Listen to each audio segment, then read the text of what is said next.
നമസ്കാരം. മലയാളി വാർത്തയിലേക്ക് സ്വാഗതം. അമേരിക്കയും നാറ്റോയും അടക്കമുള്ള സഖ്യങ്ങളുമായുള്ള സംഘർഷത്തിനിടെ റഷ്യൻ പ്രസിഡന്റ് വ്ളാഡിമിർ പുടിൻ 2 ദിവസത്തെ സന്ദർശനത്തിനായി ഉത്തര കൊറിയയിലെത്തി.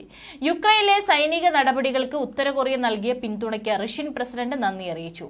അമേരിക്കൻ ഉപരോധം നേരിടാൻ ഇരു രാജ്യങ്ങളും സഹകരിച്ച് പ്രവർത്തിക്കുമെന്നും സന്ദർശനത്തിന് മുന്നോടിയായി ഉത്തര കൊറിയയുടെ ഔദ്യോഗിക മാധ്യമത്തിൽ പ്രസിദ്ധീകരിച്ച ലേഖനത്തിൽ പുടിൻ പറഞ്ഞു. 24 വർഷത്തിനിടെ ആദ്യമായാണ് പുടിൻ ഉത്തര കൊറിയ സന്ദർശിക്കുന്നത്. പാശ്ചാത്യ നിയന്ത്രണത്തിലല്ലാത്ത വ്യാപാരത പേയ്മെന്റ് സംവിധാനം റഷ്യയും ഉത്തര കൊറിയയും ചേർന്ന് വികസിപ്പിക്കുമെന്ന് പുടിൻ പറഞ്ഞു. റഷ്യയ്ക്കും ഉത്തര കൊറിയയ്ക്കും എതിരായ പാശ്ചാത്യ ഉപരോധം ഏകപക്ഷീയവും നിയമവിരുദ്ധ നിയന്ത്രണ നടപടികളുമാണ്. വിനോദസഞ്ചാരം, സംസ്കാരം, വിദ്യാഭ്യാസം എന്നീ മേഖലകളിൽ ഇരു രാജ്യങ്ങളും പങ്കാളിത്തം വർദ്ധിപ്പിക്കുമെന്നും പുടിൻ പറഞ്ഞു. കഴിഞ്ഞ സെപ്റ്റംബറിൽ റഷ്യയുടെ ഫാർ ഈസ്റ്റ് സന്ദർശനത്തിനിടെ ഉത്തര കൊറിയൻ നേതാവ് കിം ജോങ് ഉൻ പുടിനെ ക്ഷണിച്ചിരുന്നു. ഈ ക്ഷണം സ്വീകരിച്ചാണ് പുടിൻ എത്തിയത്.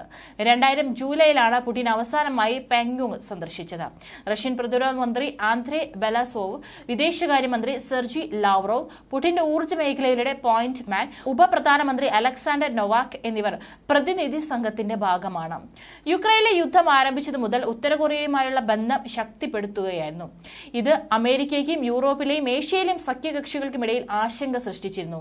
പാങ്യോങ്ങും മോസ്കോയും ഇത് ആവർത്തിച്ച് നിഷേധിച്ചുവെങ്കിലും യുക്രൈനിൽ യുദ്ധം ചെയ്യാൻ സഹായിക്കുന്നതിനായി ഉത്തര കൊറിയ റഷ്യയ്ക്ക് ആയുധങ്ങൾ നൽകിയിട്ടുണ്ടെന്നാണ് റിപ്പോർട്ടുകൾ.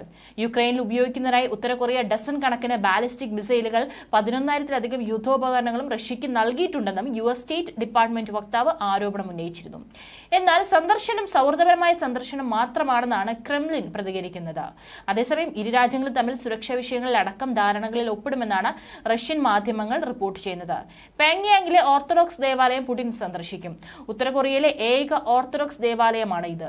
ഇരു നേതാക്കളും പങ്കെടുക്കുന്ന പ്രത്യേക പരേഡും പാങ്യാങ്ങിൽ നടക്കുമെന്നും അന്തർദേശീയ മാധ്യമങ്ങൾ റിപ്പോർട്ട് ചെയ്യുന്നു. വടക്കൻ കൊറിയൻ സന്ദർശനത്തിന് പിന്നാലെ പുടിൻ വിയറ്റ്നാമിലെ ഫഹാനോയി സന്ദർശിക്കും. 2023 സെപ്റ്റംബറിൽ കിം റഷ്യയിൽ സന്ദർശനം നടത്തിയിരുന്നു. റഷ്യയുടെ സൈനിക സാങ്കേതിക വിദ്യ, ആണവ മുങ്ങിക്കപ്പലുകളും ലക്ഷ്യമിട്ടായിരുന്നു കിമ്മിന്റെ സന്ദർശനം. യുക്രൈനിൽ റഷ്യയ്ക്ക് ലഭ്യത കുറവുള്ള പടക്കോപ്പുകൾ ഉത്തര കൊറിയ പകരം നൽകുമെന്നും അന്ന് റിപ്പോർട്ടുണ്ടായിരുന്നു. കിമ്മിന്റെ റഷ്യൻ സന്ദർശനം പാശ്ചാത്യ രാജ്യങ്ങളെ അസ്വസ്ഥരാക്കിയിരുന്നു. യുക്രൈൻ അധിനിവേശത്തിന് ശേഷം വിരളമായാണ് പുടിൻ വിദേശ രാജ്യങ്ങളിൽ സന്ദർശനം നടത്തുന്നത്. കോവിഡ് മഹാമാരിക്ക് ശേഷം ഇതാദ്യമായാണ് ഒരു ലോക നേതാവിന് ഉത്തര കൊറിയയും ആതിഥ്യമരുളുന്നത്.